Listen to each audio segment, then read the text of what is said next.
Fala galera, no vídeo de hoje eu vou te mostrar como você deve construir e submeter o seu protocolo de revisão de escopo. Sim, as revisões de escopo elas têm crescido muito, né? Muitas e muitas produções. E é um tipo de revisão que, diferentemente da sistemática, ela envolve inúmeras fontes, então ela tem sido muito disseminada em diversos programas, mestrado, doutorado, como forma de TCC. É uma revisão que é muito publicável, então as revistas amam Scoping Review. Você já deve ter escutado esse nome, revisão de Scope, Scope Review. E os protocolos, eles têm uma exigência diante do manual do JBI, o Joanna Briggs Institute. Ele descreve que você deve construir um protocolo. E esse protocolo, eu vou te mostrar agora como é a estrutura dele, como você deve preencher e onde você deve submeter. Então, se você quer saber tudo isso, fica aqui nesse vídeo que eu vou te mostrar passo a passo como você vai fazer tudo isso. Já deixa o seu like aqui no vídeo e se inscreve no canal para podermos, né, interagir e você não perder nenhuma publicação. Vamos começar aqui. Esse é o formato, né, da estrutura do protocolo. E aqui vocês podem ver que eu deixo espaço para colocar o título. Eu já deixo aqui o espaço também para colocar o DOI, né? Porque quando você submete esse protocolo, quando ele estiver totalmente preenchido, você vai submeter ele nesse site aqui, ó, no OSF, né? O OSF é uma plataforma onde os pesquisadores submetem das suas revisões, né, os seus protocolos de revisões, para que qualquer pessoa de qualquer lugar do mundo possa ver que você está fazendo essa pesquisa e nenhum espertinho pegue a sua ideia, né? Já pensou? Você está ali trabalhando uma revisão e você inadvertidamente não cadastrou. E aí é importante também que até quando você for construir a sua, dá uma busca aqui para saber se não tem ninguém fazendo algo semelhante, né? Para não ser plágio, por exemplo. E aqui o JBI, ele recomenda que a estrutura do seu objetivo, ele tenha 3 etapas, né? Então, a combinação mnemônica, normalmente de uma revisão sistemática, é a estratégia PICO. Você deve lembrar disso. Aqui na revisão de escopo, a estratégia que a gente utiliza para criar uma pergunta de pesquisa é o PCC. O P é relativo à população, o C ao seu conceito de estudo e o outro C em relação ao contexto. Eu tenho aqui outro protocolo preenchido. Você tem aqui o título Abordagens e Práticas para Cuidar em Saúde Mental na Atenção Primária, uma revisão do escopo. Sim, também esse nome aqui geralmente é uma recomendação, mas nem como algumas revistas elas limitam o número de palavras e caracteres. Então, normalmente a gente pode retirar, suprimir essa parte em uma revisão de escopo ou um scope review, né? Deixa realmente só a parte do título e não ela como subtítulo. Se o meu título é esse, a partir do meu título ou minha ideia central, eu vou criar a minha pergunta. Então, se aqui é o meu título, veja, a minha população ela passou a ser saúde mental. Então, saúde mental e qualquer outra palavra-chave que esteja nesse conjunto relativo à população. Porque você pode usar um termo, né? Já tem uma aula aqui no canal que fala como você busca descritores e palavras-chave. E essas palavras-chave, elas podem ser sinônimos, né? Vai ter uma geral lá no seu título, como aqui eu estou mostrando, mas você pode usar sinônimos. O seu conceito diante desse título, o conceito aqui foi assistência centrada no paciente ou cuidado. Por quê? Porque eu estou falando em cuidado de saúde mental. Então, o cuidado é o meu conceito. Eu quero saber quais são essas formas de cuidado. Quais são essas abordagens e práticas? E aí você pode pensar, mas por que você não usou práticas e abordagens? Aí veio o pulo do gato.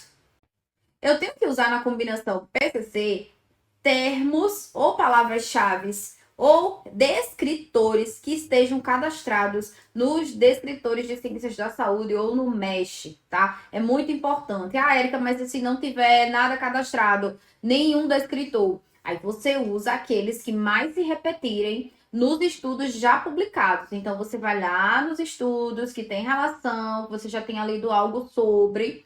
Então, você pode buscar estudos na sua área temática. Já tem uma aula aqui no canal para usar o Connect Papers, por exemplo. Busca lá estudos, vê quais são as palavras-chave que eles colocaram logo abaixo do resumo para poder fazer a sua seleção de descritores e palavras-chave, tá? O contexto aqui diante desse título é atenção primária. Então, eu quero estudar o cuidado em saúde mental minha população. Então, eu quero estudar esse conceito de cuidado. E eu quero estudar em qual contexto? É atenção primária, secundária, terciária. Então, o contexto ele vai mudando.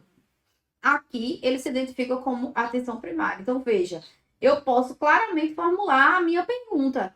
Quais, né, ou formas de cuidados, ou abordagens de cuidado, ou práticas de cuidado são ofertadas para o cuidado em saúde mental na atenção primária? Então, eu formulei minha pergunta. Dentro da minha pergunta, tem sim os meus 3 termos da minha estratégia mnemônica PCC. E aí, eu vou definir agora que tipo de material vão ser incluídos na minha revisão. Então, normalmente, quando eu estou fazendo um artigo de. Eu tenho sempre assim um feeling, né? E aí vocês podem ir criando isso. Se eu quero construir um artigo, faz sentido que eu busque bastante materiais relativos aos originais ou de revisão.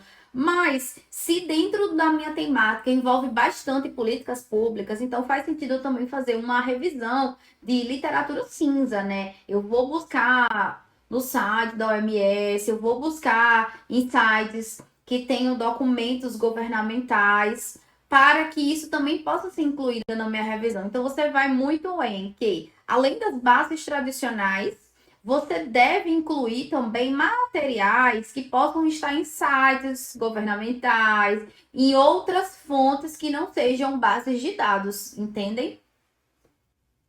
Normalmente a gente exclui o quê? A gente exclui editoriais, anais, manuais, portarias, mas desde que os manuais e as portarias elas não sejam tão relevantes, depende do tema, né? Porque a depender do tema faz sentido você incluir manuais e portarias, tá? Então você tem que começar a criar isso. É importante para mim incluir manuais e portarias dentro da minha revisão? Sim, você inclui. É interessante para mim excluir dissertações e teses. Aqui, dissertações e teses poderia estar na inclusão, mas também poderia não estar. Então, faz sentido que eu use dissertações e teses? É interessante para mim usar? Se não, não precisa. Você pode excluir. Então, isso tudo depende muito do que realmente você deseja pesquisar, tá? Qual é o seu objetivo de investigação? Qual é a sua pergunta de pesquisa? Eu também vou deixar aqui claro quais foram as estratégias que eu usei. Então, normalmente, a gente entra no Mesh, lá no Dex, e busca essas palavras-chave. Nós testamos essas palavras-chave já na PubMed, na Sinahal, são 2 recomendações do manual. E aí eu crio as combinações, né? Para cada base. Então, eu gosto sempre de deixar um quadro para a literatura branca e outro para literatura cinza, ou para inglês e português. Então, quando a busca é em português, por exemplo, no Lilacs, que eu uso bastante, na Capes Tese, eu vou buscar teses e dissertações, ou na BDTD, que também é uma biblioteca de teses e dissertações brasileiras. Então, eu vou pegando o meu bloco de palavras, né? As minhas palavras e os sinônimos da minha população estão aqui no 1. As minhas palavras ou descritores do meu bloco, eu gosto de chamar de bloco população, bloco conceito e bloco contexto. E depois eu vou brincando com a combinação. Como assim brincando? Eu vou pegar a primeira combinação que eu sempre faço e recomendo, é a combinação que junta os 3 blocos. Então, eu vou juntar as palavras do meu bloco 1, que é a minha população, do meu bloco 2, que é o meu conceito, e do bloco 3, que é o meu contexto. Depois eu ensino vocês a montarem em outro vídeo essas combinações, mas aqui eu estou mostrando a estrutura geral do protocolo de revisão do escopo, e aí já esclarecendo um pouco de onde foi que saiu tudo isso, né? Então eu monto a primeira estratégia combinando todos os termos, lembrando que quando você combina termos que são sinônimos, você liga com o operador booleano OR. Então, saúde mental e assistência à saúde mental. Então, para mim, nesse contexto, eles eram semelhantes. Então, eu vou ligar com o operador booleano OR. Saúde mental, assistência à saúde mental, para mim eram sinônimos. Para mim, é sinônimos. Então, aquelas palavras que representarem sinônimos, você liga com o operador booleano OR. Se elas forem de blocos opostos e não representarem sinônimos, você liga com o operador booleano AND. Então, eu quero juntar saúde mental AND cuidado. Saúde mental, cuidado, atenção primária. Eu juntei 3 palavras de 3 blocos diferentes da população, do conceito e do contexto. E aí eu montei a minha primeira estratégia de busca, o meu primeiro stream de busca. Eu também posso ir brincando, eu posso juntar apenas os blocos 1 e 3, eu posso juntar apenas o bloco 1 e 2, população e conceito, população e contexto. E eu vou testando. Eu digo sempre para você testar todas as possibilidades de combinações para que você analise quais são as melhores, né? Aquelas que apareceram mais estudos fiéis àquela temática. Como é que eu sei? Isso é uma dica muito valiosa. Se você chegou até esse vídeo, essa dica vale por todo esse vídeo, tá? Então já deixa o seu joinha aqui nesse vídeo. Se você copiar o seu stream de busca, colocar numa base de dados, copiar e colar numa base de dados, você vai perceber que se você ler os 10 primeiros títulos e os 10 primeiros resumos da primeira página que aparecer de estudos e forem muitos estudos de 1 a 10, 7, 6, 5 até forem muito interessantes relativos à sua temática, essa é uma boa busca. Então, você já pode considerar a baixar estudos desse stream de busca, dessa estratégia de busca. E você não precisa baixar de todos. Você pode escolher uma estratégia de busca e baixar os seus estudos, considerando ela como sendo a melhor. Você não precisa baixar de todos, tá? Você deve sim testar todas as possibilidades, todas as estratégias de buscas que você criou, mas você escolhe uma, duas.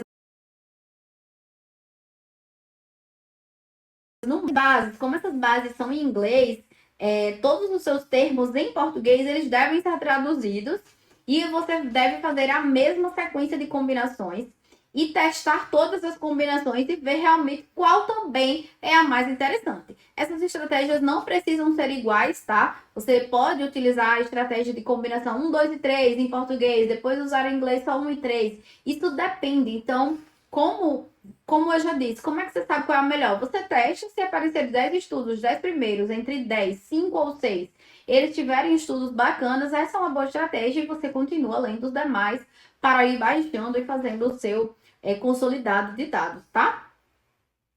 É importante que você deixe claro todas as bases de dados que você vai consultar, né, na sua revisão do escopo. Não precisa ser todas essas, mas aqui eu tenho algumas, né, que eu uso sempre, eu uso bastante, faço muito estudo na área da saúde, mas eu também tenho uma planilha de base de dados a depender da área, tá? Vou deixar aqui o link nos comentários também. Aqui eu digo quais são as variáveis que eu vou extrair desses estudos. Então, quando eu for ler esse estudo, o que eu vou retirar dele? O tipo de estudo, o ano de publicação, o país, o objetivo, o tipo de pesquisa, a população e o objeto investigado. Aqui está em branco, por quê? Quando você identifica a sua pergunta, você deve identificar na sua pergunta o que você quer investigar. Então, aqui a gente está querendo investigar o quê? Cuidados, práticas e abordagens em saúde mental. Então, provavelmente aqui, o meu objeto vai ser práticas e abordagens em saúde mental. Vou até anotar aqui. Práticas e abordagens em saúde mental. Prontinho. Qual é o nível de evidência desses estudos e os principais resultados que cada um apresenta? Síntese, normalmente, desses dados a gente avalia analisando eles por estatística descritiva simples. Então, toda coleta, normalmente, a gente gera uma planilha de evidências, né, de dados de coleta e passa a analisá-los. Aqui você já tem o seu roteiro completo, né, do seu protocolo, e aí esse protocolo, ele vai para esse site do OSF, como eu já falei, e aí eu posso mostrar em outro vídeo como você preenche o seu OSF e gera o